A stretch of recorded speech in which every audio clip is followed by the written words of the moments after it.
I want to say we are. We're live? Are we live? Are we live right Are now? we live? Hello, testing. Hello, 1, 2, sisters 3. of the world. Hey, I think we're live. Can you hear us? Okay, I'm gonna need to see comments or something. We need some responses or something. What's good? And shout out to everybody watching the replay. It's our first live stream. I'm so excited. Let me actually check on my phone if we are live indeed. Sisters, show up in the chat. We want If you're to there, hear from you if you are there. that'd be a bit strange if we're talking to ourselves. Oh, I see some chats popping up. We can hear. Okay, Nando's, you ain't got to shout like that. Yay, we got some sisters in the chat. That's Hey, crazy. sisters. Hey, Chantel. Hey, Bareka. Well, that's an interesting name. I ain't never heard that. I'm glad that you're here because my eyesight cannot. Renee I can't cannot see, that. and I made her take off her glasses because the reflection and the light. But pray for Renee's eyesight. Sisters, what's good? Hey, Joy. Hey, Deborah. Hey, Tam, What's Palumi, Sashana, Teresia. Hey, Girls, you guys are here on time and Boy, we all. love to see it. She said, "Good evening from Cali." Shout out No to way. you, Regina. Wow, we're definitely shouting in everyone's ear. Absolutely. We are shouting at everyone's Imagine ears. someone is actually wearing their headphones right now, like, damn, girl. It's the braids for me. Shout out to you, Ebony. I was literally seeing you, like, talking about you last week. I don't know Ebony in person, but she feels like a sister. She feels like a sister. Because Ebony, you are always in our comments and we see you. We appreciate you.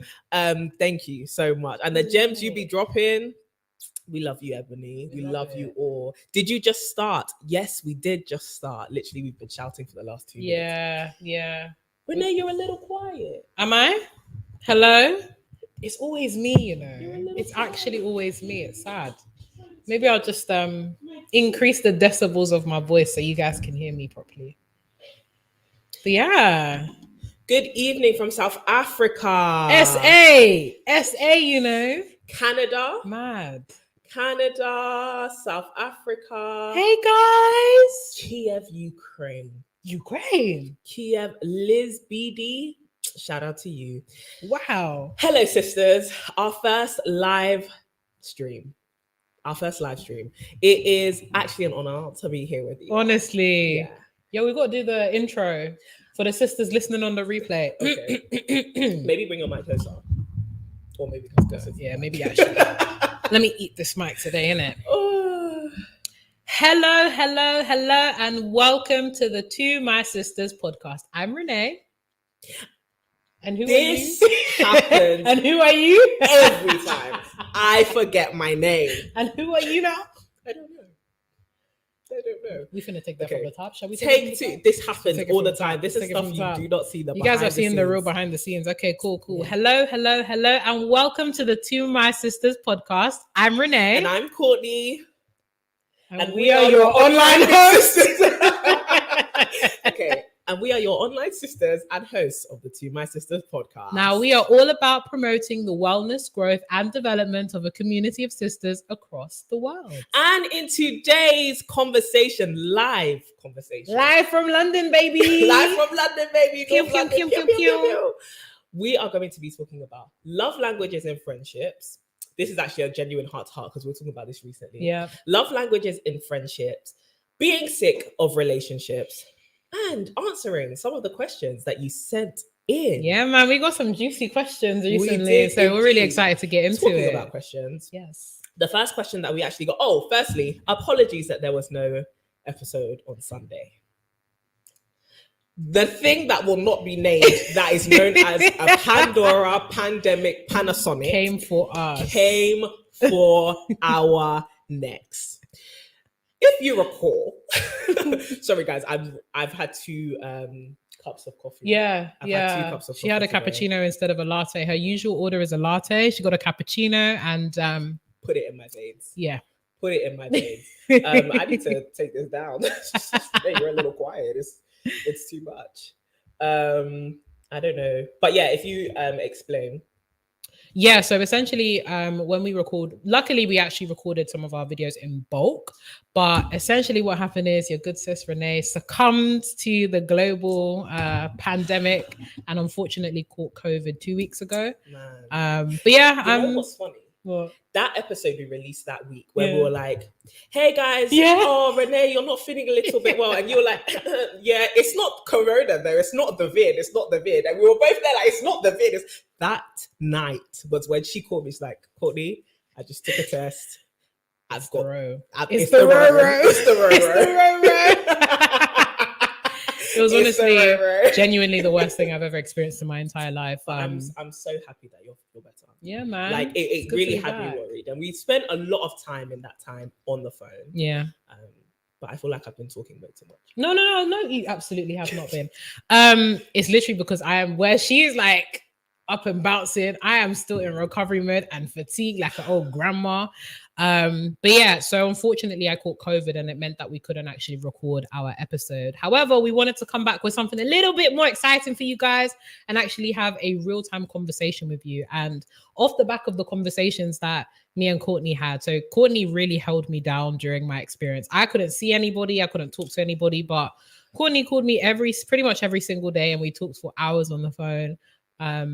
And I think we reached some really new levels of intimacy in our relationship. Some new levels and depths. And that actually inspired today's episode where we're going live and talking about things like love languages, friendship, and some of the conversations we've been having about what does our friendship look like now? What does it look like in certain seasons? And most importantly, how can we better support each other as friends?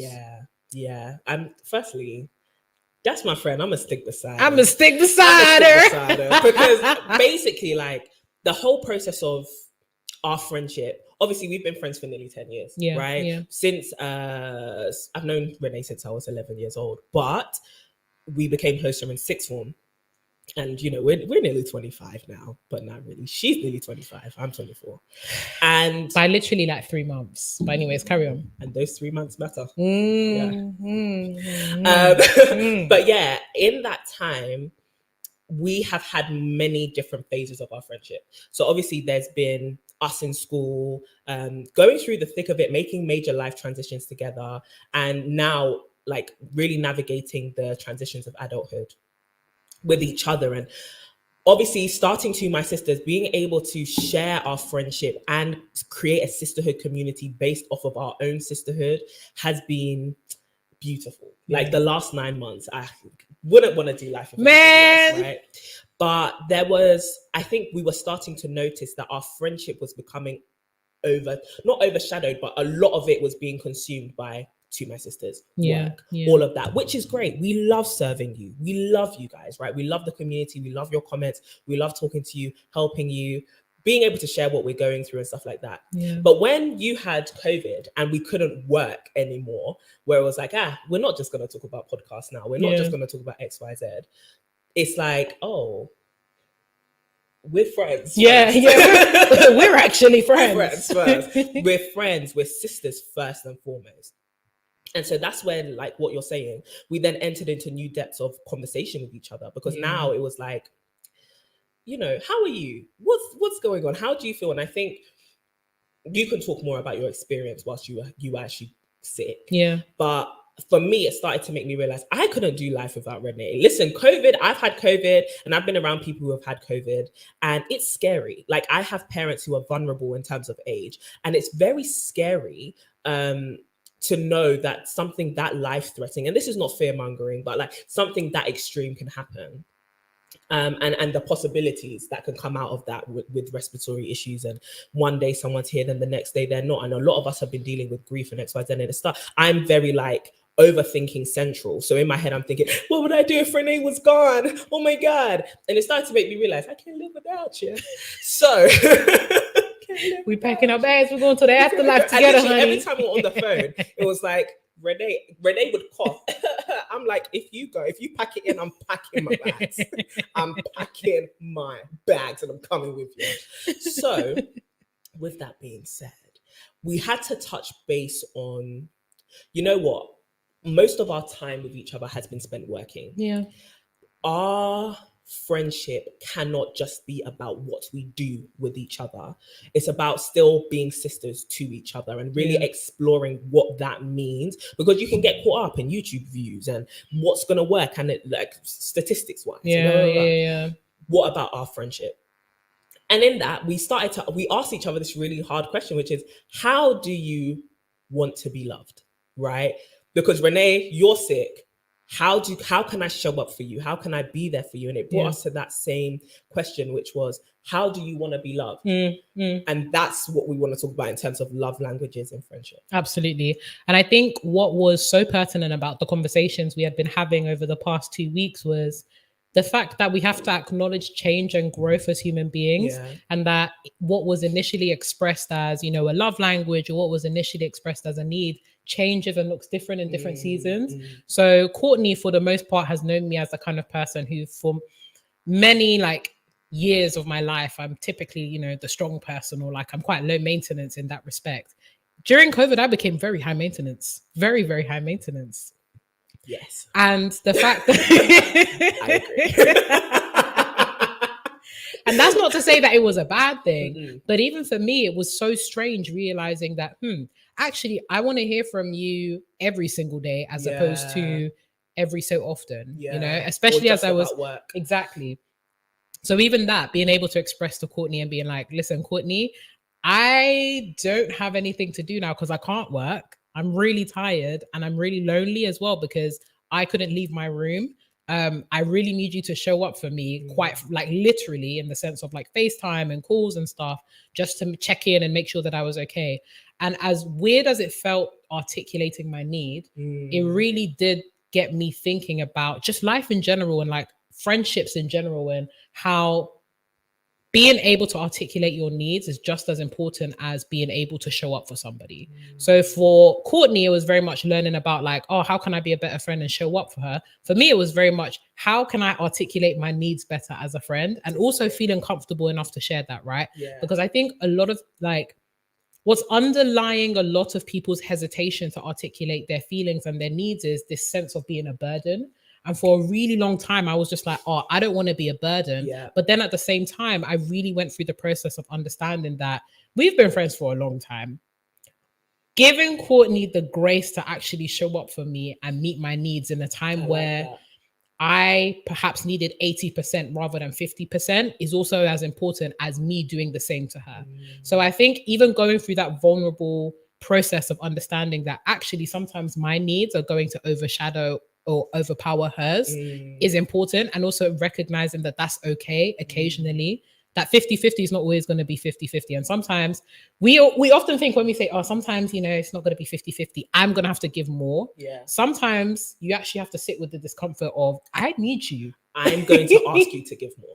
I need you. This is it. And I think that was a complex place we found ourselves in, because it's I love what you said, give me, or give your friend the grace to actually show up more. And I think a lot of us don't create the opportunity for the people that we love to show up for us more. Absolutely. To test that, right? And not test in a toxic way, but in the sense that this is a great test of our friendship. This is a great test of our relationship. Can you show up for me? But also, pivotal part, do I feel comfortable? Have I done the internal work to actually feel like I can have the audacity to ask you for more?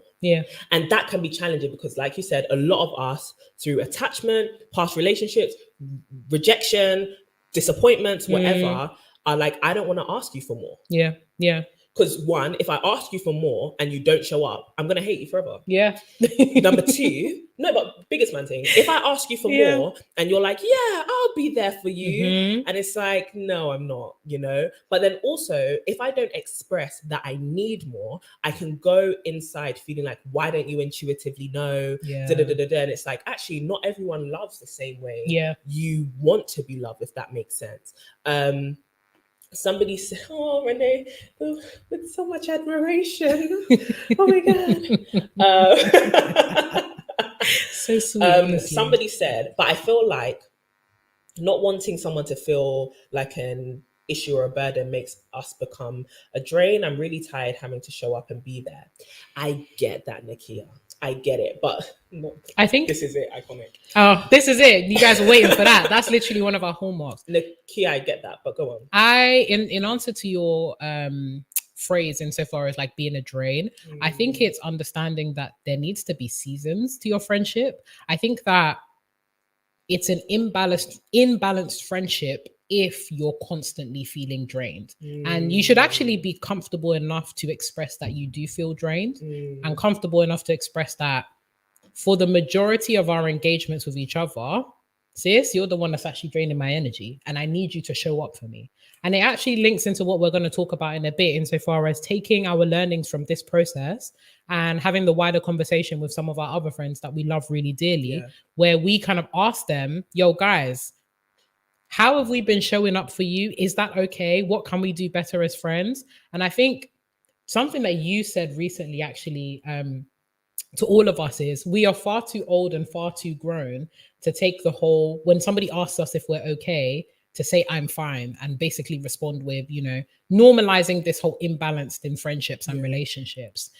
Precisely that. I think we are far too old and far too grown to not be able to articulate our needs or not be able to assess overall, hey, I'm actually not getting anything from this friendship, because I think there's a responsibility on both parts, right? To be able to articulate, but also to fulfill a need. Sometimes we just expect people to like fulfill a need, or sometimes we just expect to take up the mantle of the strong friend, not knowing that we're really heading for spontaneous combustion. Up. Something is going to explode and it's going to manifest in something small and insignificant, not knowing that the real issue is I haven't expressed my needs and I haven't actually given you grace to understand that I'm not the strong friend all the time and I need you too. So I think there's responsibilities on both parties insofar as like expressing a need and also allowing the other person to match it, or being able to express this very specific need of, I need you to show up more for me. And I need you to show up like this. And this goes into what Collier. Oh wow, it's very bad. That's okay. Love you, girl. Love you, girl. Honestly, what you're saying in terms of what's on the screen. Sometimes you need to, not even sometimes, in order to avoid disappointment, you need to express your expectations. And I think you can have a feel for your friendship and have a feel for, this is what's going well. We don't really need to address that too tough. And this is where I feel like I'm missing something. And this is where not just having the courage to ask, but also having the boldness to inspect within yourself, what do I need? Because I think even that process and what you're talking about, that you've been going through for the last, to be honest, few months, I'm starting to realize that I need things, and I actually need them. Because no longer am I just going to be, like, for example, I was saying this the other day. One of my lowest love languages is gift giving, gift receiving, whatever. And it took me a while to actually start to realize that I'm changing. And I think a lot of us don't take enough time to look within ourselves and become one with the fact that we are changing. And so whilst before I might not have needed that much attention, now I'm actually becoming a bit more needy. And that neediness, not in a bad way, could be birthed out of new circumstances, or simply the fact that before I wasn't needy, not because I didn't need attention, but because I felt bad in asking for attention. And now that I'm becoming more and more close with you, I actually want you to be there for me. I actually want to express that I feel weak. I actually want to express that I'm vulnerable, or I actually want to erect boundaries here and explain you through the process, because we have that proximity of love and trust with each other, where I can be like, I felt a bit violated when this and this happened. I wanna put a boundary here between us. And as your relationship naturally develops, and as our friendship was naturally developing, there has to be a freedom to be able to say, I know we've been friends for 10 years, but I'm not the same person I was 10 years ago, right? My needs have changed. And because of that, I also need the nature of this friendship to change and to, more importantly, evolve. And I think that allowing and giving each person in whatever relationship, whatever friendship, room to evolve as they naturally would is more important than anything. Yeah. Like Ebony said, our favorite Ebony, communication Ebony, is so we love you. Communication is so key. You actually have to be transparent, honest, and vulnerable. I learned that from the Love Hour podcast. Highly recommend you listen to it. It's more so marriage focused, but Melissa, Mrs. Kev on stage, if you want to check her out on social media, she was saying the key to communication is to have honest, transparent, and vulnerable conversations. Yeah. And that stems from I've actually done some self-inspecting. I'm self-aware enough to say, this is my needs. It's not anything to do with you. You know, Renee wasn't like, Courtney, you're a bad friend because you don't show up for me enough and I need you to call me every day and be on the phone with me for 2 hours. It was more of a thing of actually, let me be vulnerable and let me show you why I need you to cater to these things, right? Because I'm going through a season of change and I'm struggling to ask you because I don't want to feel like a burden. And I've seen in the comments, everyone saying, people pleasers unite, people pleasers unite. People pleasing and overthinking anonymous this way. I am a big people pleaser. I am so concerned sometimes about what people think about me, XYZ. You have to start putting yourself in environments that allow you to thrive. Yeah. Right. And if a friendship is not allowing you to thrive, it's not that it's not challenging you, because challenging you is allowing you to thrive. It's more so if a friendship is draining you so much and there is no reciprocal flow of investment of time, resources, energy, encouragement, you're not being loved. You're just loving, right? Yes. If a friendship is just doing that, you should withdraw yourself. We get asked this question all the time. How do I leave a friendship? Sometimes... Well, you can talk more on that. Actually. Yeah. But before we do get into that, I think there's also something that is important, an important bit to say about understanding that you're deserving of reciprocation. I think many of us have normalized relationships where we overextend our boundaries as a display of us being loving. Yeah. And it's actually one of the things that we posted on Instagram recently, which was a bit about, or a tweet that was, talking about being able to be kind and loving whilst understanding that you two have needs, you two have boundaries, you two are deserving of that kind of love, right? And for a very long time in my life, I found it very difficult to articulate my needs, but more importantly, allow people to actually demonstrate that love to me, because I had never really seen reciprocation. And as somebody that was like, classic overachiever, someone that does the most, I was so used to doing it that when people did it for me, it felt really uncomfortable and awkward. And even having that honest conversation with myself of like, do you know what, Renee? It's actually nice to actually sit back for a bit and be loved. And I think because many of us, you deserve that. Precisely. Because many of us are so invested in people pleasing or what, people say about us, or being able to reflect love, we often forget that in order for this to work, we need to be able to model it to ourselves. And it's like, if you are somebody that's interested in like having really healthy relationships, both with friends, romantically, like in the future, it's really important that you teach people how to love you and you teach people how to respect you as well. Because I think there's also that assumption that, they should know me, they should know all of my needs and all of that kind of stuff. But you haven't even acknowledged that you two have changed. You haven't acknowledged that you two are going through, certain things that demand new things or demand new responses. So I think self-awareness is so, like, we bang on about it on this podcast too much. But guys, honestly, self-awareness, but most importantly, ongoing self-awareness. So actually having regular check-ins is super, super important, because things change. And it's important to recognize that, because as you were saying earlier, needs change. And that means that you need to adapt, you need to grow, and you need to evolve. Super key. Like, I can't even tell you how much, it's such a shame that sometimes you learn these lessons through life-changing experiences. But it's also something that was so, so valuable that I learned. And I can't tell you how much happy I am right now, guys. Like, we were talking about this in our like wider friendship group.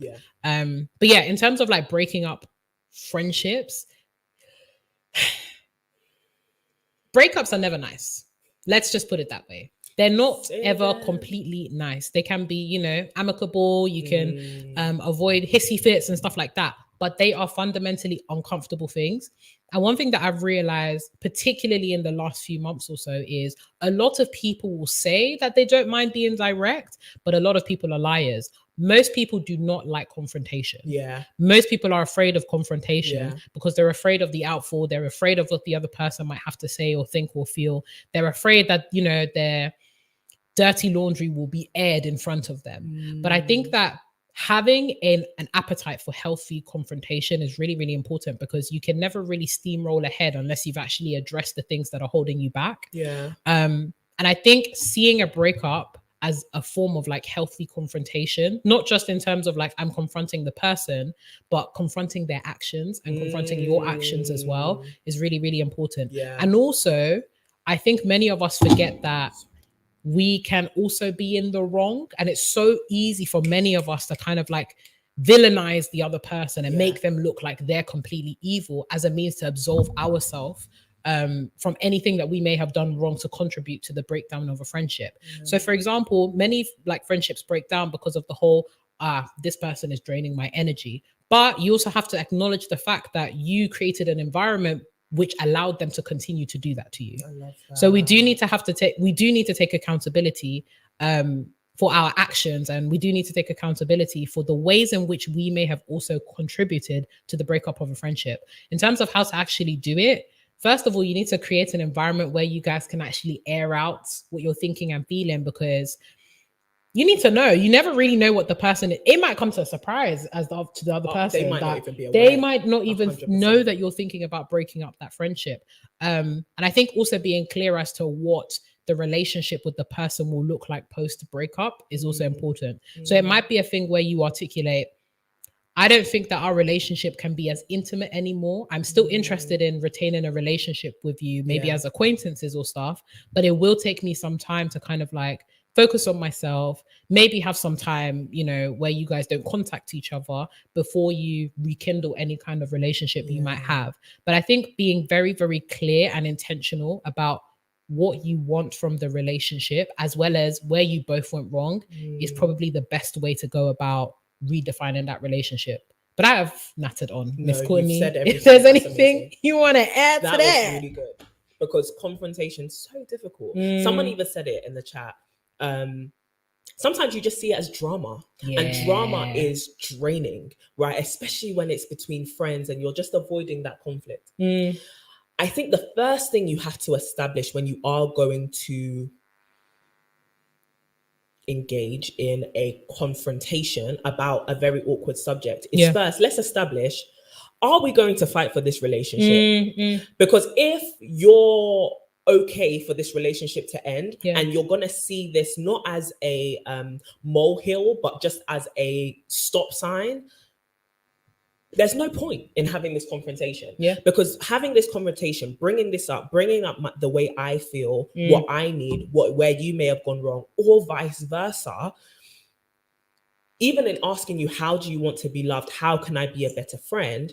If we're not invested in the continuation and the thriving of this relationship and its success, we're just going to get at each other. There's no point. We need to work through this together. Do you get what I mean? Like, this isn't just that I'm going to go off and change. This is I'm going to go off and change, but are you patient enough and willing enough, and do you love me enough?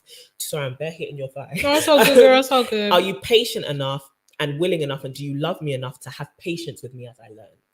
And I think that that's sometimes where we go wrong, right? Are we both as invested in the success of this relationship? Because what I'm not I'm not expressing that you did this to me in order to make you look like a bad person. I'm not doing it to make myself seem like a victim. I'm actually saying it with the intention of, I want this friendship to be better. And this is how it can be better. But are you willing to stay here with me for us to do the work together? Right. And that's the thing about relationships. A lot of us are willing to fight hard for romantic relationships. But when it comes to our friendships, because we think friendships, people are around everywhere. Okay, if you are not my friend anymore, I've got another friend. Do you know what I mean? Like, it's fine. But actually, do we fight for our friendships as hard? The same way we go to couples therapy, and someone even said, but it's friendship therapy. Not necessarily, but you go to therapy so that you can figure out yourself and how to navigate relationships better. A lot of the relationships we have in our lives are friendships more than they are even romantic relationships. And so if you haven't established with your friends, actually, this relationship is a site of work. Like it's somewhere for us to both go off and do individual work and self-actualization and self-awareness and stuff like that. But then we come together and we have to do things in unity. We're on, to a degree, a path next to each other. Yeah, for sure. I loved what you said about fighting for your friendship as much as you fight for romantic relationships. So to give a bit of context, after me and Courtney had, these deep, insightful conversations and whatnot, we then carried it over into some of our other relationships. So we have kind of like a girls squad, our friends that we've been riding. Shout out to our friends who we've been riding with for the best part of 10 years.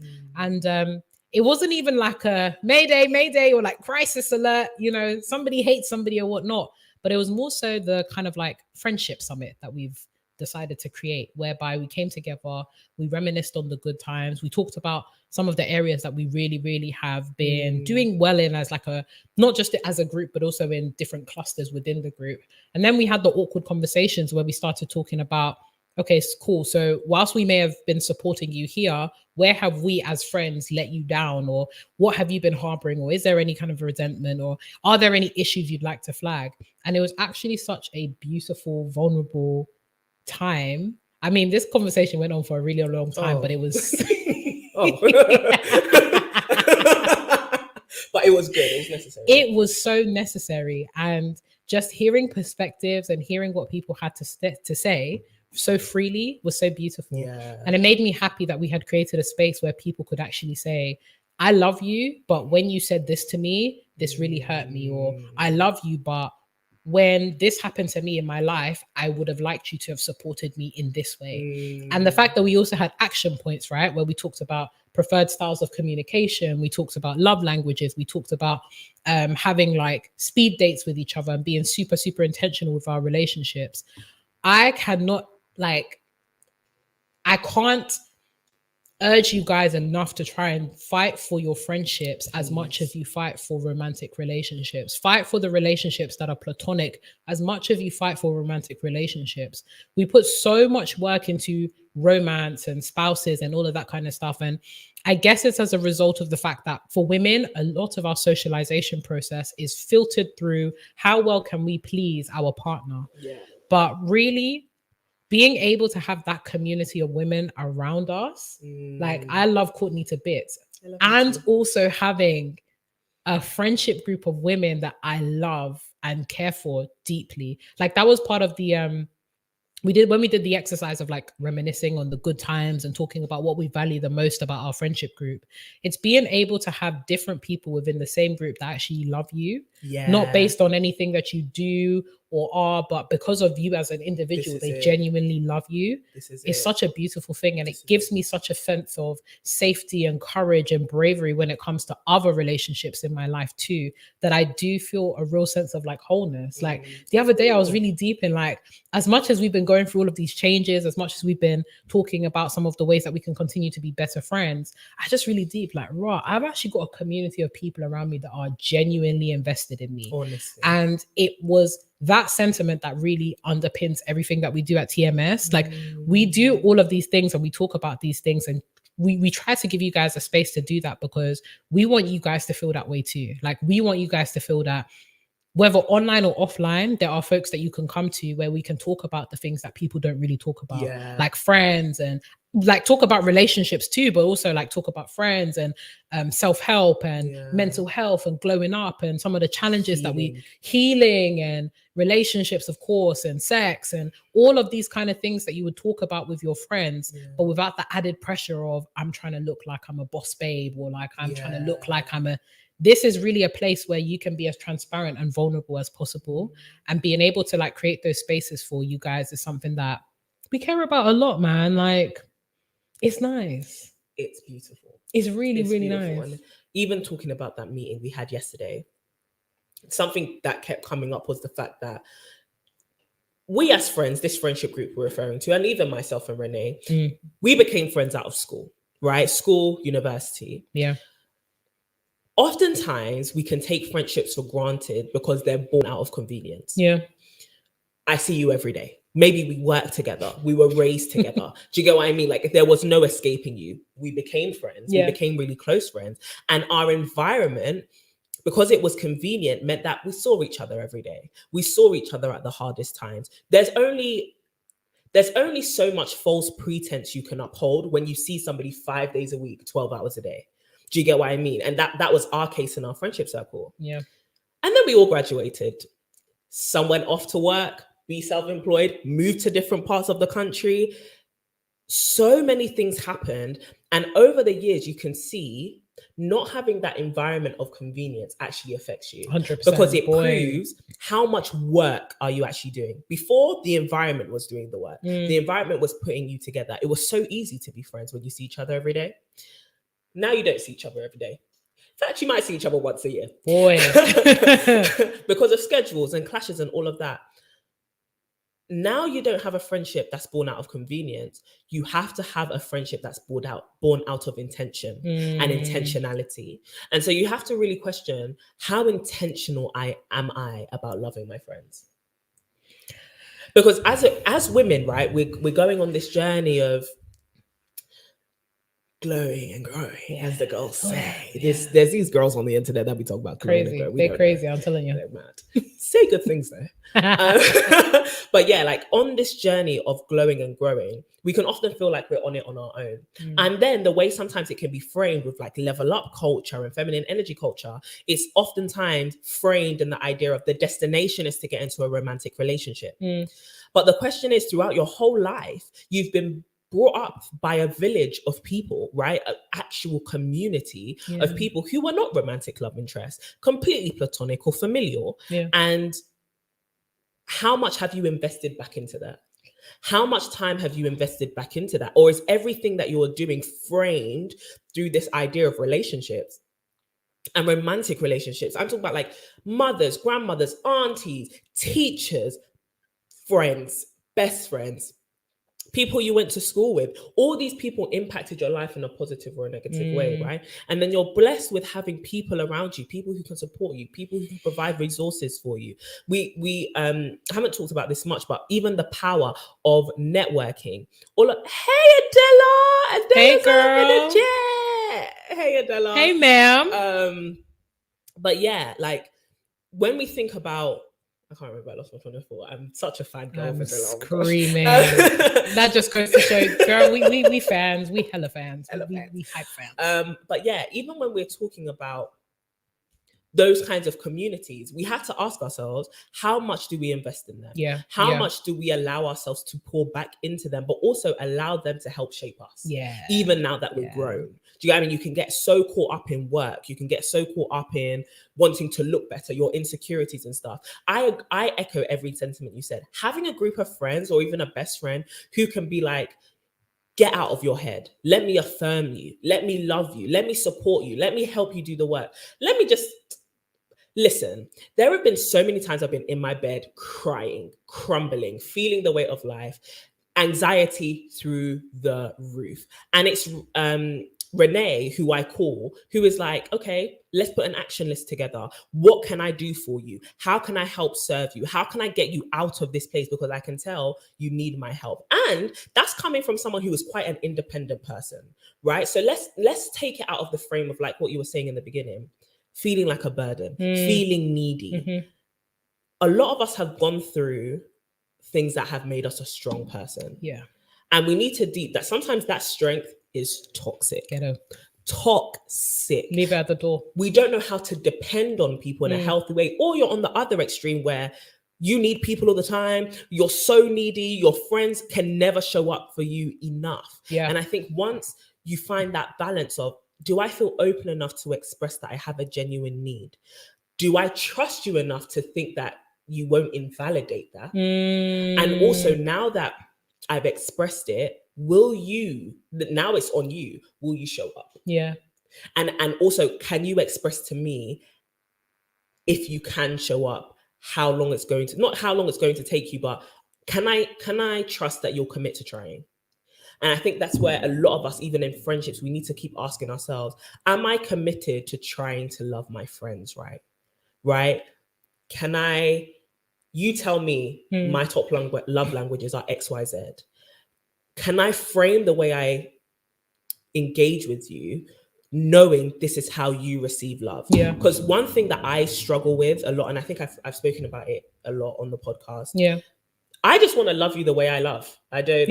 Why are you asking me to do so much work? Easy. But you can't receive my love that way, Exactly. And so am I actually invested in learning you and loving you? I think also understanding that love is actually a doing thing.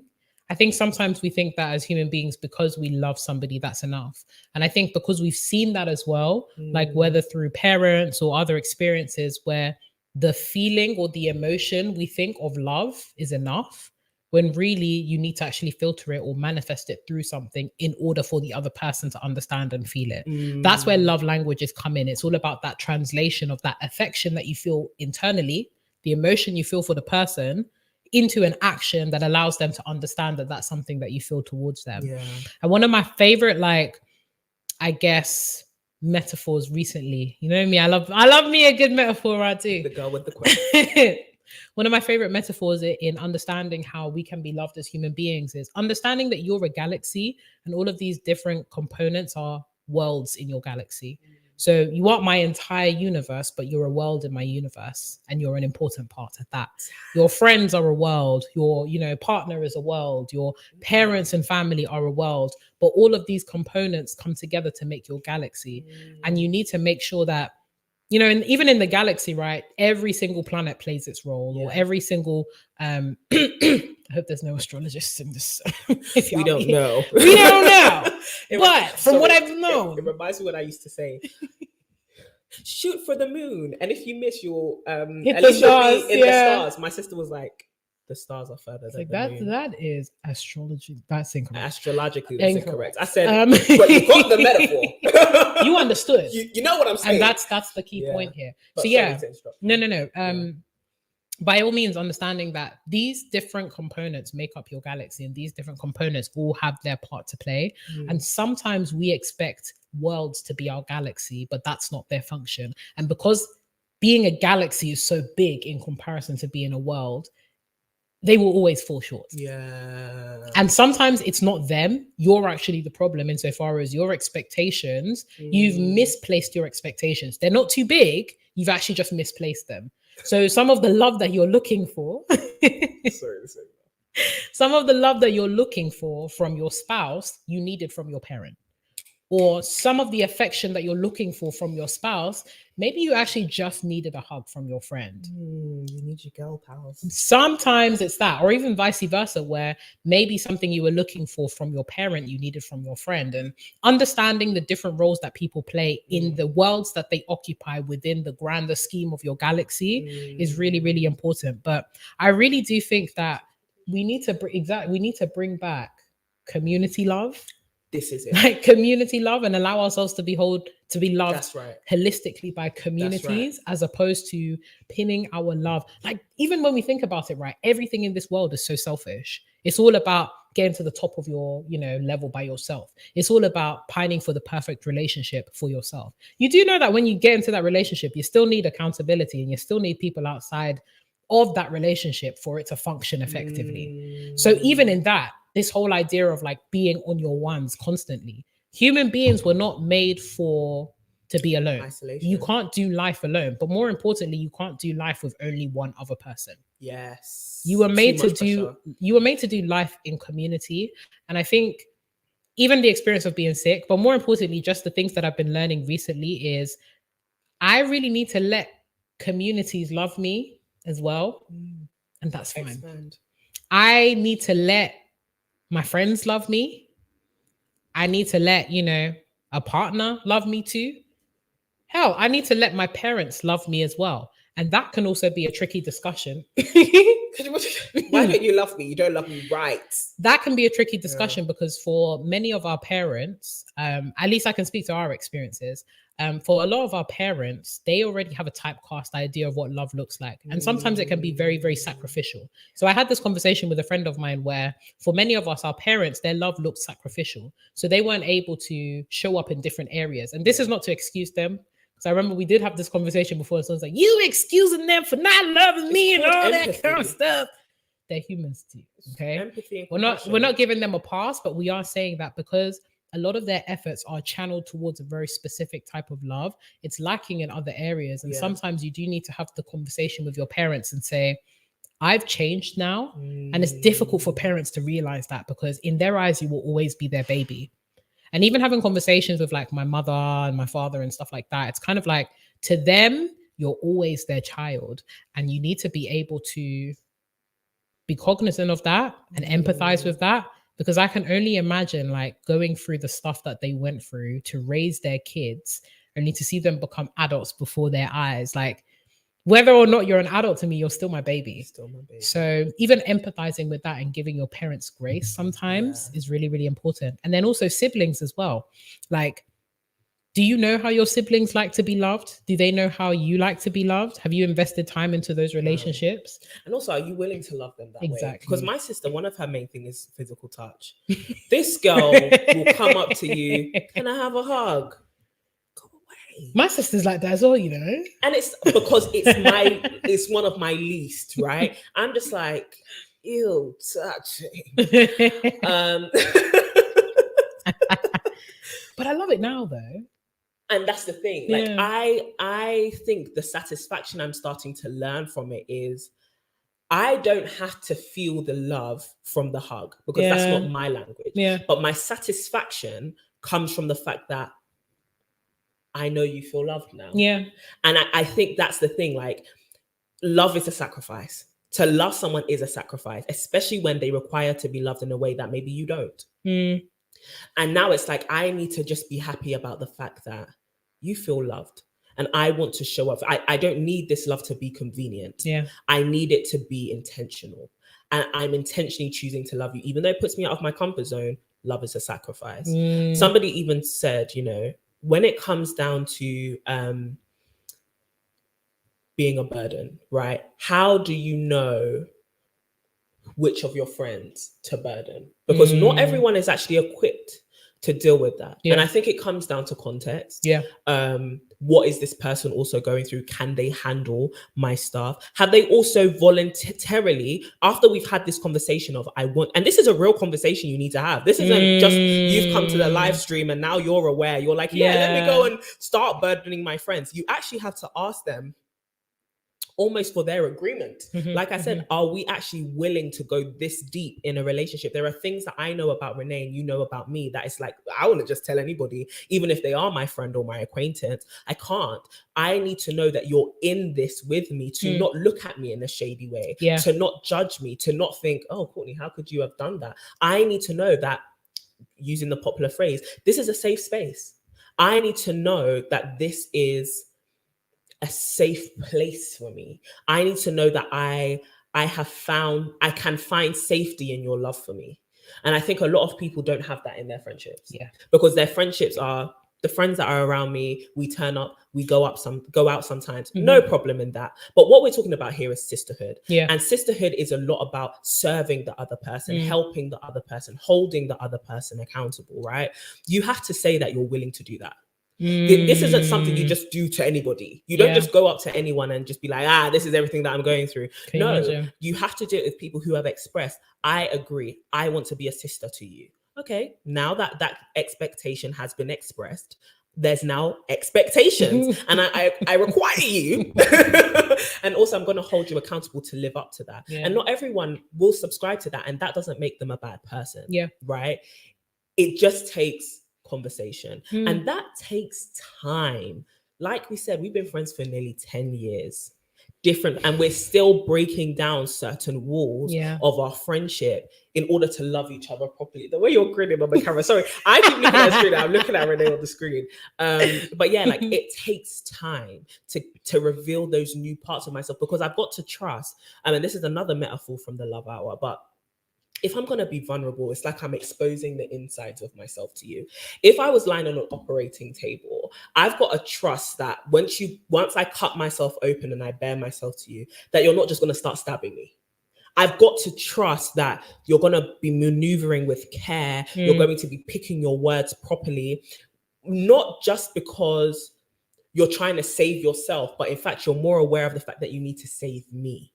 And I think that that's where, not save me, but in the sense that you don't want to harm me. And I think a lot of us in the guise of, this is just how I am, I'm going through my own process, we allow our friends to become collateral damage, because we feel as though locking off friendships, especially in a generation where it's like, burn a bridge, can only trust myself. Do you get what I mean? It's like, got my own back. We will tiptoe around our romantic partners because we know the consequences. They're gonna leave me, and I don't want them to leave me. Maybe the D is too good. Do you get what I mean? Like, I don't want them to go. I like the dinner dates. Yeah. But with friends, it's like, if you leave me, whatever. Okay. But we don't think that's a consequence. But actually, it should grieve you when friends are leaving you, or especially when you keep losing friends constantly, because the common denominator is you, and that needs to shape you. But there's a fly. We can't cut this one out. Huh? There's a fly, can't cut it out. That's challenging, basically, is what I'm trying to say. And challenges are important, but really, invest in your community. Invest in your community, because they're the ones that are going to support you, and they're the ones that you're going to support going forward. And I think it's that, when you ask people, you're like, what are you willing to do for the people that you love? They say so much, but it's the suspicion and distrust that other people won't do it for them. Talk more on that, because I think actually that's a feeling a lot of people feel. A lot of people. So even in like approaching some of my friends and stuff like that, if you were to ask me for the people that I love most, what are you willing to do for them? It would grieve me so much. And this is something I shared with Courtney. If I had close friends who felt uncomfortable telling me about something that I did to hurt them, or felt uncomfortable about articulating the way that they need to be loved, it would make me feel so upset. Why is it that I don't give grace to other people to feel the same way? In that I found it so difficult to share that this is what I need from you, or like, I felt upset when you did XYZ to me, or I felt like you didn't support me properly. Why is it that I feel like I am willing to like overextend and do all of these things for you, but I'm not allowing or affording other people to do the same for me? Because most of the time, you'd be surprised.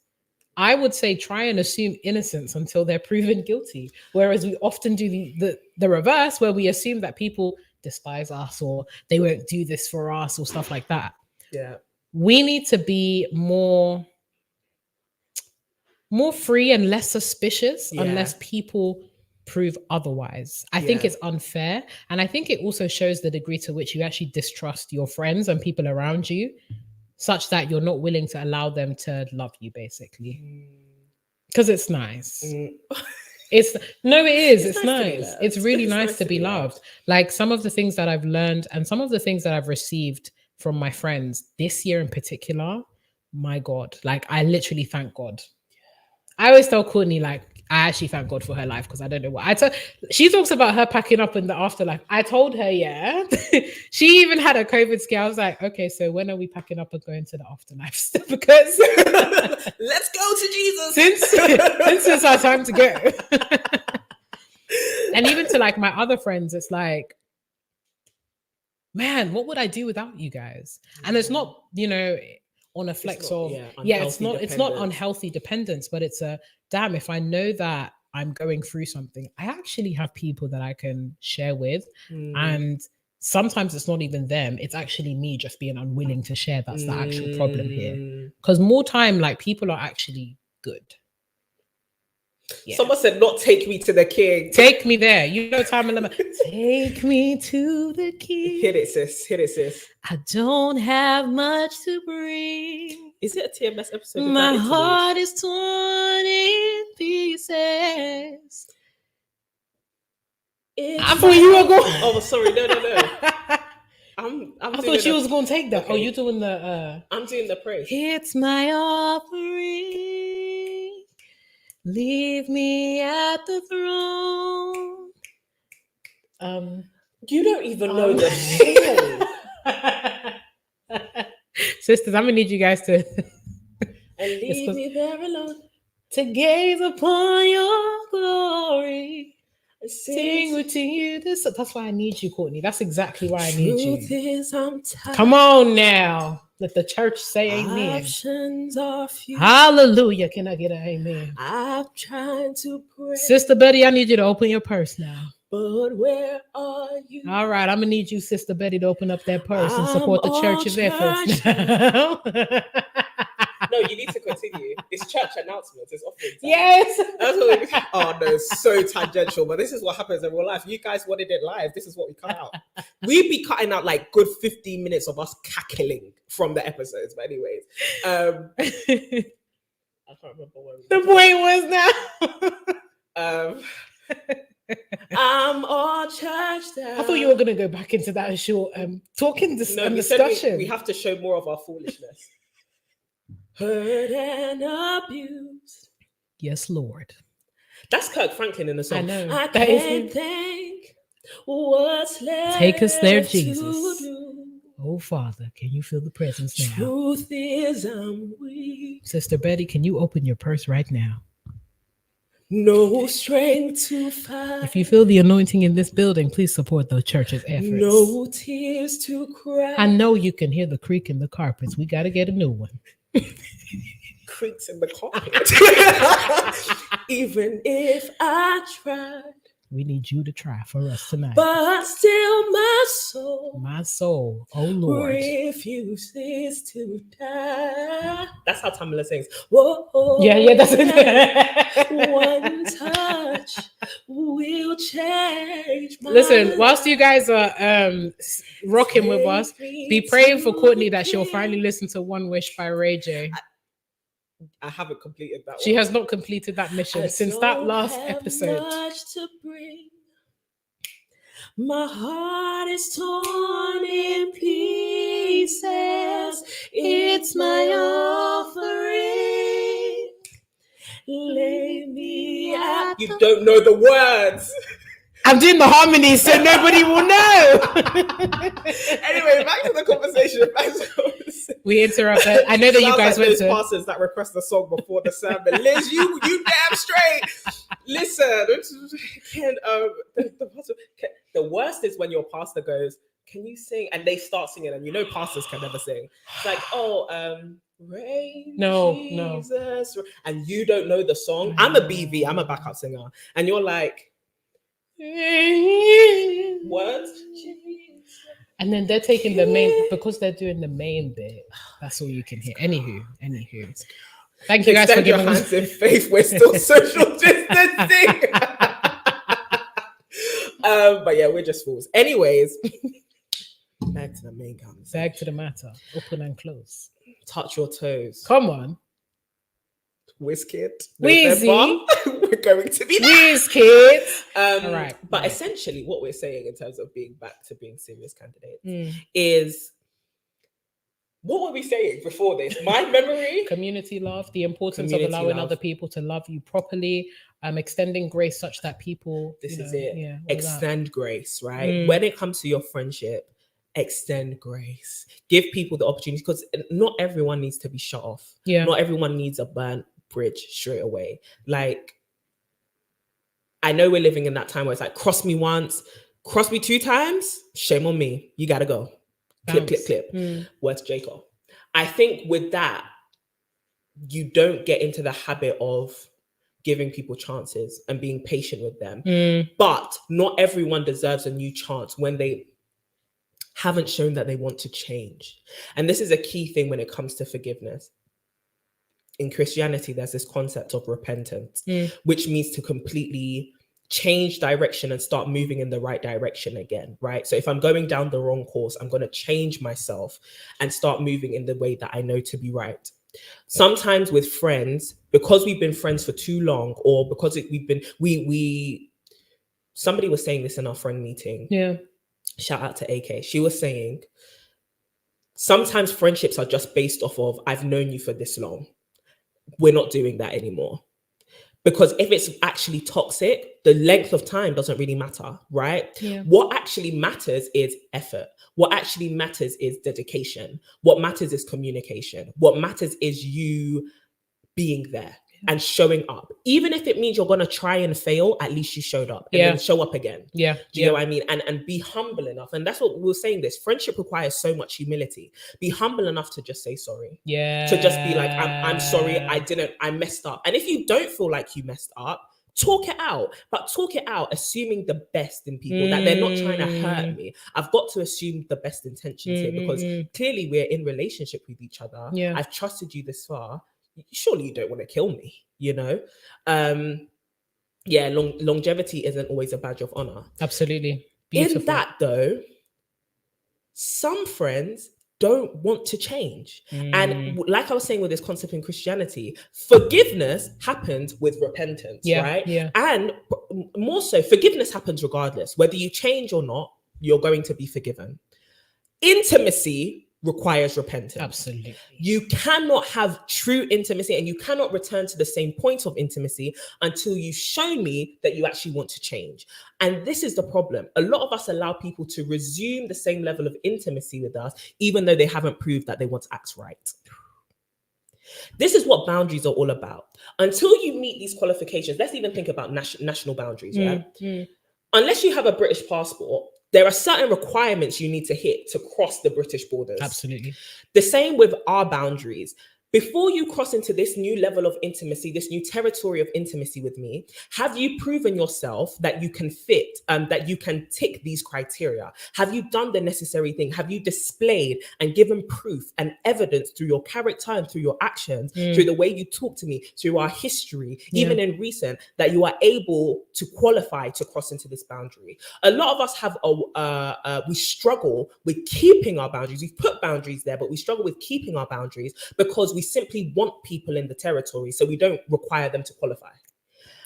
People need to qualify. When we're talking about sisterhood, let me tell you something. Sisterhood ain't for acquaintances. Sisterhood requires qualification to become a sister in your life. And that sisterhood, that qualification rather, to qualify as a sister, as a close friend, to be in my inner circle, to see me the most vulnerable, is when I talk to you, you can't judge me. When I come to you, if I hear a hint of judgment, I don't want it. A little judgment? Absolutely not. This is the problem. A lot of us need to actually start requiring our friends to show us. And oftentimes your friends don't know they need to show you because you haven't expressed what you need. Start being honest. Like I mentioned to my friends, we're too grown. I'm too grown to have you tiptoeing around me and not knowing where the bomb sites are, where the landmines are, where you just trigger me and I'm like, I knew I couldn't trust you. People shouldn't be walking on eggshells with you. It's a form of control and deception when someone is in your life and you don't let them know, if you do this, it will hurt me. Especially if you know, right? If you don't know, no wahala. But if you know, if you do X, Y, Z, it will hurt me. If that person ends up doing that thing, it will seem like it's from a malicious place, even though it's not from a malicious place. If you know through self-awareness, I don't like being spoken to like that. I just want to be honest about what I need from you, then people can actually show up without having to do all the guesswork. Give people the opportunity, like Renee said, to show up for you. Give people the opportunity to pass these tests and actually prove themselves qualified to be a friend, to be a sister. Because the worst thing is when someone's like, I was going through X, Y, Z, or you didn't call me and you didn't do X, Y, Z. It's like, you wanted me to do that? Because not everyone is like that, especially if the other person's not like that. For example, when you were sick, can you, like, your love language, quality time. So I'm on the phone with you 2-3 hours a day. I wouldn't usually do that because that's not my love language, right? I don't need you to be on the phone with me for that long. But because you expressed, actually, I need that, I want that, I could show up. Or you could have been at home getting offended and upset about the fact that I didn't call you, I didn't do anything that you received as love. And now in your head, you're telling yourself a narrative that I don't love you. When actually I do love you, I just didn't know you needed me to love you like that. And so if you let me know I need you to love me like this, then I can show up. And if I don't show up, then at least you know it was me. And the thing is, we often have these conversations in a romantic setting, which is part and parcel of the reason why sometimes we are just so done when it comes to like romantic relationships, is because we have to have these conversations equally in other places. Like we're always talking about like my partner's got to do my partner's got to be like this, and my partner's got to be like that. Did you ever have that conversation with your friends? I would like for my friends to do this. I would like for my friends to be that. This is how I'm going to show up as a better friend. For every single like feminine energy content video, where is the one on friendship? How to be a better daughter, maybe? Because all of us are also assumed, that's another thing, right? A lot of us assume that we're good children. And it's like, no, we're just a different generation. Someone even asked that earlier in the chat about forming reciprocal relationships with your... Sorry, the chat is going really fast and I can't read very well. Okay, both of us are out here just please, Lord, give us something. But in that, right, we don't often see our parents as needing us to love them in a specific, because obviously we come into this world, slow it down. You can't, so we're in StreamYard, powered by StreamYard. We're in StreamYard right now, so you can't slow it down on this side, but we'll try our best, and next time we'll definitely get better at it. But we often don't assume, because obviously our parents are there to love us. We're the children. We're the ones. You brought me into this world. I didn't ask. But then when you go to a place of adulthood, you then start to realize actually your parents have their own story. Yeah. And this is the thing I love about this community that we're building. People need love. People, the relationships that you have to understand people's stories in order to humanize them. Our parents have stories. That girl that you see that you don't agree with her politics or her views or her morals, she has a story. That girl who seems like, or that guy who seems like they're just always angry, they have a story. That person who can't seem to maintain any good relationship, they have a story. That person who is successful in everything that they do, they still have a story. That story is something that you need to hear from their mouth. That story is what will help you understand their journey, their process, and also how you can help them, if you should help them, if you should be in relationship with them, etc. And our parents are no different. Our parents have their own stories. They have their own trials and tribulations. Just because we saw them as providers growing up, now we don't need them to provide for us. So then what's their role in our lives, right? And a lot of us, I know for myself, I can be honest, sometimes I can feel resentment towards my parents because I'm telling myself these stories of this is what happened, and this is the reality of what happened, or this is how I felt and I didn't feel like they dealt with it, and But then I have to start humanizing them. And in that, I have to go to them and I say, you know what, not only is this the way I need you to love me now, because I don't need you to provide for me anymore, right? Well, not me, I still live in my mom's house. Mom, pay the rent. I still need provision. You're different. You're more independent. I'm still a baby girl. Hey, V. Hey, miss. We love a good V. With that, I don't need you to provide for me anymore, which means the main love language is no longer gift giving. Actually, I need you to show up for me more. I need you to talk to me more. I need you to spend more time with me. Maybe growing up, all you did was work. And I've realized now the way that I like to be loved is quality time. Or maybe when I was growing up, for example, African parents, physical touch, all that huggy, lovey-dovey, get off of me, right? If you that's where I learned from. If you then discover my love language is physical touch, and the only way you used to be physically touching me was beating me, of course I've got trauma. So now the question becomes, how do I explain to you how I need to be loved? But also, now that your main role and the main thing keeping us together is no longer my dependence on you, it has to be, again, not convenience, but intention. How can I intentionally love you as a human being? So if I go to my mom, I'm like, Mom, how do you like to be loved? I was even about to say that. How many of us have actually asked our parents that, How do you like to be loved? Dad, how do you like to be outside loved? Of, because, one thing that my parents used to do that really annoyed me is I'll ask them like, what do you want for like Christmas or something? Or what would you like? And they're like, oh, I just want peace of mind or something silly like that. And I'm just like, they also have work to do insofar as trying to see themselves outside of that framework of being a provider. And I think also being patient with them is really, really important, because as you said, our parents are human too, and they're deserving of love, and being cognizant enough to know that now that we are older, let me also find a way to reciprocate. And I think sometimes we do need to be careful because, at least for us as children of first generation migrants, there is that temptation. And I know that that's something that we addressed in one of our other dilemmas in our older episodes, insofar as this expectancy for us to kind of like basically take care of our parents. And that dependency goes all the way to the other side of the spectrum, where you now find yourself being the provider, right?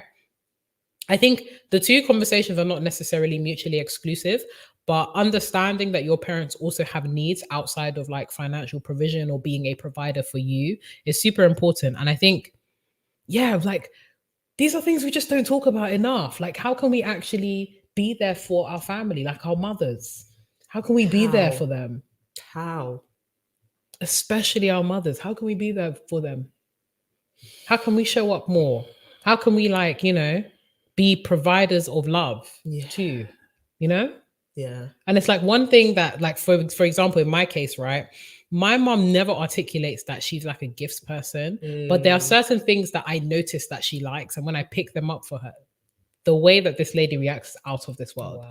Like, things that I don't think are particularly spectacular, but she didn't really have growing up. Listen. Things like, perfume. Like, if I notice there's a particular perfume she likes, I'll pick it up for her and I'll send it to her. Not necessarily because it's her birthday or Christmas or anything, just like a random gift.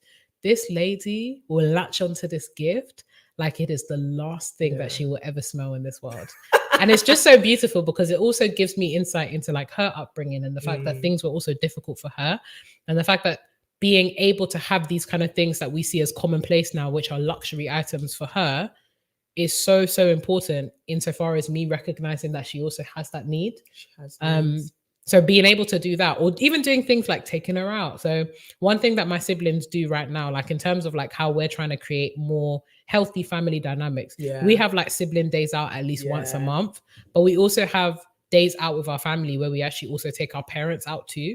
And as much as they sometimes fight us, and like when the bill comes as well, the way my mom will be like, why are you guys paying? I'm the mom here. And but then afterwards, she's like, oh, that really meant a lot to me that you guys did that. Yeah. So even things like that, recognizing that your parents are human too, or recognizing that your family unit that you actually come from is just as important as the one that you're trying to build, is really important. And sometimes you need to start there as a means of like healing that area before focusing all of your efforts onto the future. Because that's also a thing that we do, right? It's like, when I have my family, I'm going to be better. I'm going to make the right choices. Why don't you start making the right choices now? With what you have, before you mess up your family. Can you imagine? Okay. I love that. Someone said my mum ain't never sort of offered to take a bill because your mum knows what she likes. I think kind of to wrap up, because it's been an hour 11. I don't know where that, because we have another topic and we have other questions. Maybe we'll make live a regular thing, because I didn't know we were gonna go this segment, talk about love languages and friendships. This was meant to be 20 minutes. 20 minutes, and it's been an hour 12. This is why we be cutting so much out of the podcast. So let's find a way to succinctly at this. We'll answer your questions soon. Yeah, we might do something separate, like a separate video or something, or like we'll find a way to answer those guys. We sorry. Someone said, please make lives regular. We'll see. Maybe. Okay. This was fun though. I really enjoyed this. Why not? That was such I'm trying to be more mysterious, and I'm like, that was so nerdy. I swear. I like it here.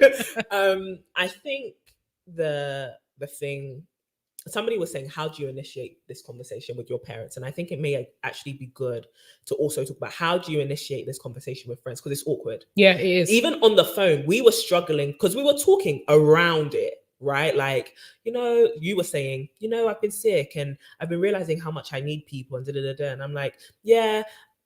And then it just got to this point where I was just like, we're dancing around this conversation. Let me just ask, am I loving you right? Do you feel like I love you well? Right? Because I'm trying, and I know that I'm trying, but I want to know that you're receiving my tries, right? Like you're actually getting it. And if my efforts being wasted, let me know, because I want to redirect it so that you are feeling it, right? Because the worst thing is like someone's like, you don't love me, and it's like, I've been trying. I've actually been giving everything that I have.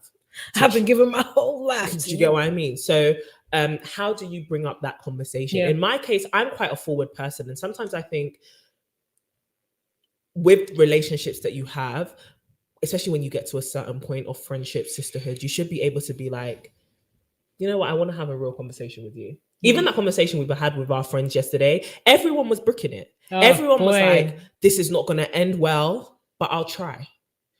I don't know how people are going to react to this, but I'll try. I'm apprehensive, but I'll try. And I think that trying, people don't understand the weight of that. Just to know that someone is trying for you, it's a lot. I will try. That is a lot. And I think also overcoming your fear of confrontation is really, really important. Things don't always have to end in drama. Things don't always have to end in like, I hate you. Assume the best intentions, but confront. You need to go full steam ahead, because when people, like even in our like friendship group, when people dance around, people talking about like, oh, this is going to make me feel uncomfortable. I was very blunt and direct as far as saying, guys, we need to have this conversation, because amazing moderator. I am amazing. Book me if you want to have some friendship, what do you call it, summits and whatnot. I'll be a fantastic interventions. You're very early Yana Van Zandt. I'm in the process of getting my therapy license, so book me. It will be in the chat, but since it will be in the description box. But if you can't, book me, book BetterHelp. .com/to my sisters. You know what's even funny? I'm surprised you haven't brought it up so far, because you see Courtney. Guys, let me just honest, transparent moment, right? We if you've listened to the podcast, you've watched the podcast, we haven't had sponsors yet, Courtney, many sponsors yet, because we want it to be just organic. We want to talk about this, and then we want to get sponsors from people we love, people we use, and stuff like that. BetterHelp is something we have used, and it's like BetterHelp is so good. So every time somebody brings up anything about therapy, I'm like, yes, betterhelp.com/to my sisters. HTTPS www.betterhelp.com/to oh my sisters. Gosh. If you're looking for affordable and accessible therapy, because I've done it and it saved my life. But sorry. You've even got the radio voice and everything for it. It kills me every time. Like we will be out, right, with like our friends or something, and someone will be like, yeah, I'm thinking of, self-development and therapy. www.betterhelp. That's literally Courtney. It kills me. Because it works. And therapy is so important. But back to the matter. I'm not doing that intentionally, I promise you. Wizzy, baby, if you're listening. Touch your toes. Caro. We know all of them. Listen, I'm telling you, November. When you see random snaps of us that are mad off-brand, it's got to be gone in 24 hours. Mind your business. But yeah, you need to be unafraid of confrontation. And I think one thing that was really pertinent and really cool about our conversation yesterday was there were points where it was actually quite awkward, but we pushed through. Sometimes you have to sit with the reality of your discomfort and push through and break through the other side, because that's really important. It's kind of like when you go to get like an ear piercing or something, right? You want it to look cool and, classy and stuff like that. You have to push through the layer of the epidermis to get to the other side before you can close the actual earring. So it's really important. I even hit my head on the light. It's really important that you sit with your discomfort, because chances are you are going to come out on the other side better for it. And I can't tell you how much like our friends and just us collectively have felt so much. Can you stop? You don't need no other body, but you need BetterHelp. Chima! Bring yourself here! Chima! You guys will not succeed. You don't need no other body, but you need BetterHelp. Okay, BetterHelp.com/to my sisters. No, but biggest man thing, I keep saying it. It's not an ad. They're not sponsoring this. I just back it. Like we've used it, and it's actually super helpful. Shimmer, gold star. That's actually killed me today. Number 1, first place. But yeah, be unafraid to confront things in your life. I promise you, as uncomfortable as it is initially, you'll be so much better. Again, it makes me think of, when you get a cut, if you don't deal with it and stitch it up and deal with that initial pain, it will hurt worse when you get gangrene or you get an infection or something. So whilst you have the opportunity to power through it, sit with your discomfort, get through to the other side, and your relationships will be better. Plus, you're setting a precedent, a really important precedent, where people, including yourself, feel comfortable when it comes to addressing really sticky situations, when it comes to implementing key boundaries that you yourself need when it comes to your relationship. So when it comes to broaching that conversation with your friends, I literally went, everybody drop what you are doing this week. We are meeting at this time, this date. Who can do it? Who can make it? Who can't? Let's work around it. But it's really important that all of you come and all of you attend this. So it might be that you have like a friendship group. It might be a particular friend. It might be a particular family member. But it's important that you do it and say, hey, I'm interested in forwarding this relationship. I want to know how I can support you better. And I want to voice how I think you can support me better for the longevity and for the love of this relationship. When are you free to talk about this? Ideally, do it face to face. But if you can't, FaceTime, something like that.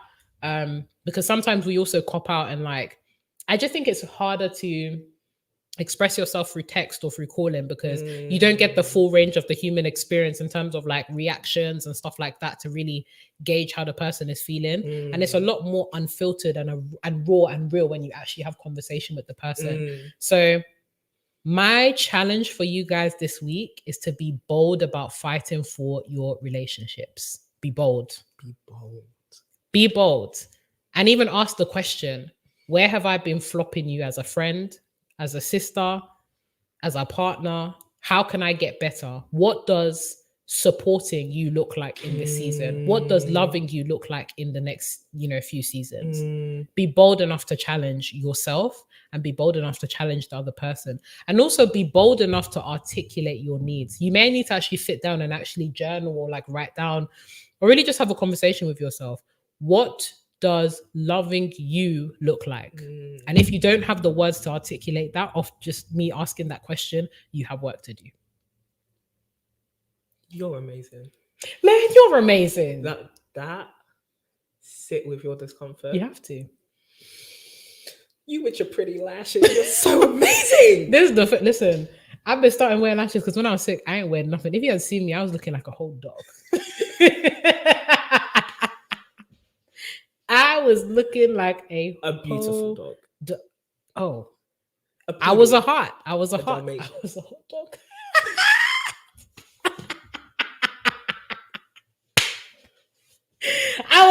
dog.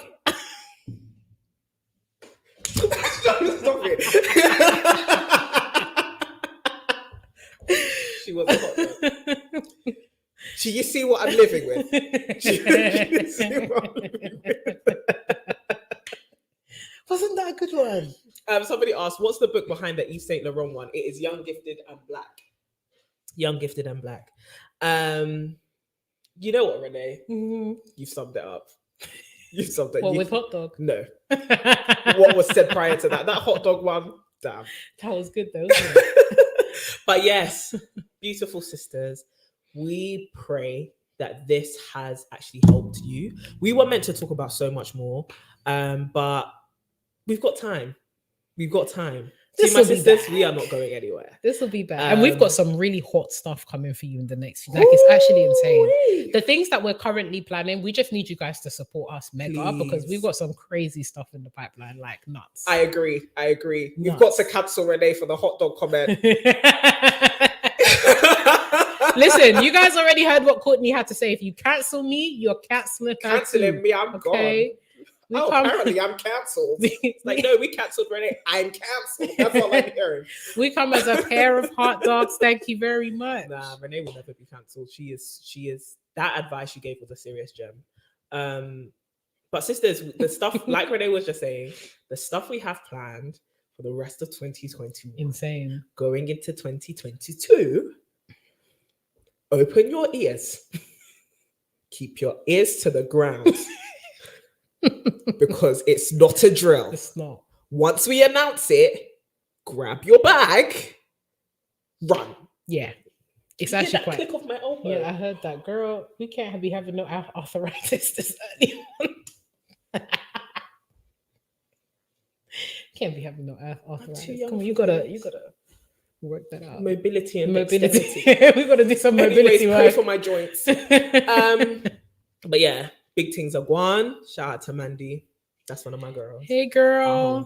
Shout out to all of the girls that are listening, man. It's so cool. And it's so lovely seeing everybody that we love, like, just listening in. Like, guys, we're such big fans of y'all.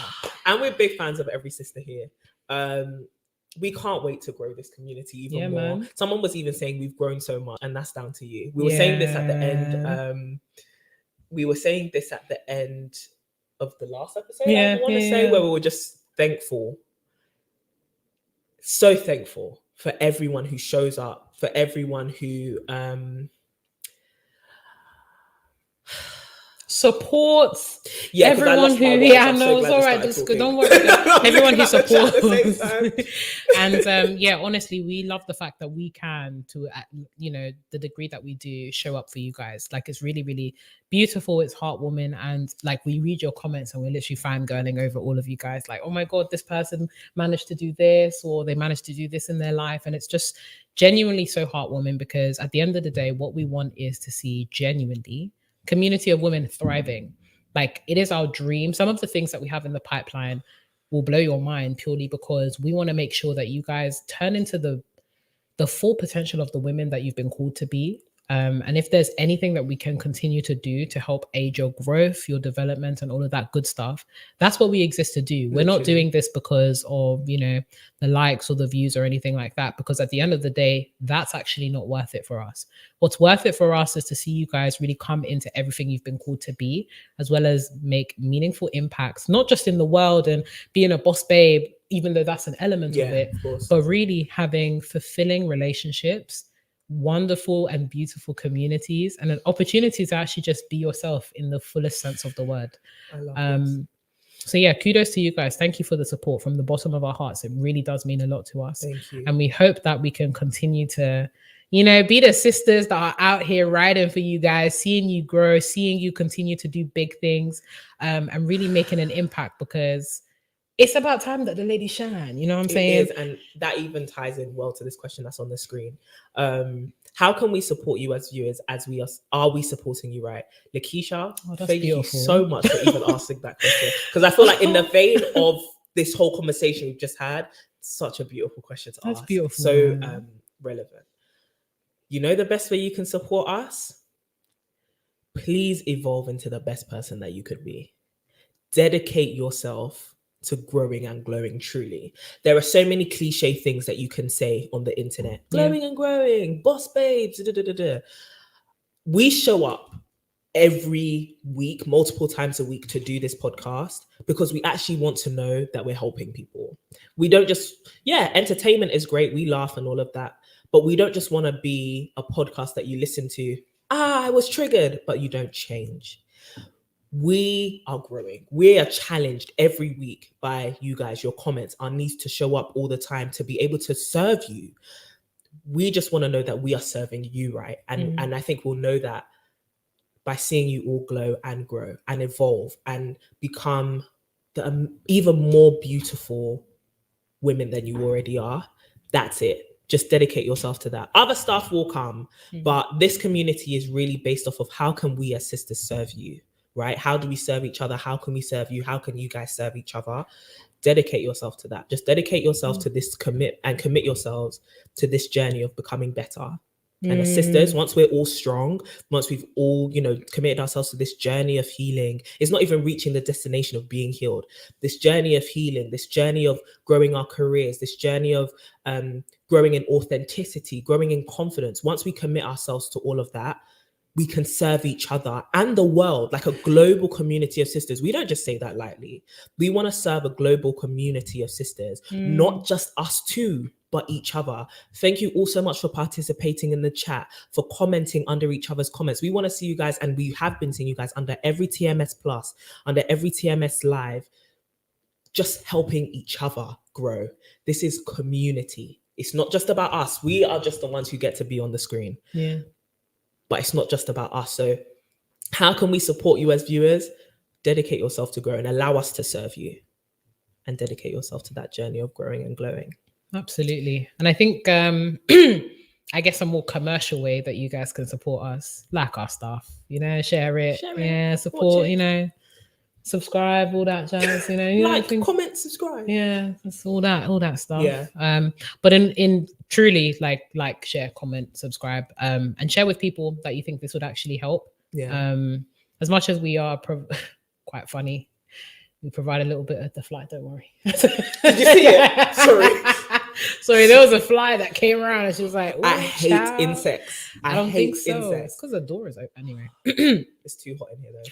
we would really, really appreciate all the support that you guys can give us commercially, insofar as like our stuff, share our stuff. We really do appreciate it. But more importantly, we want this to snowball into a huge community. Like, we want to, when we say global, listen, sisters in Ukraine, South Africa, Kenya, we've seen all of you guys. Russia, all of you. We're trying to like change the, like, we want to sound nuts. Okay. We want to change the world. Well, so yeah, help us with our global mission to reach people. Like, we are genuinely a podcast with a theory of change and interested in making a real difference. And that will probably manifest more so in our actions. You'll see that in the next few years. But yeah, help us with that. Share, like, comment, subscribe, follow us.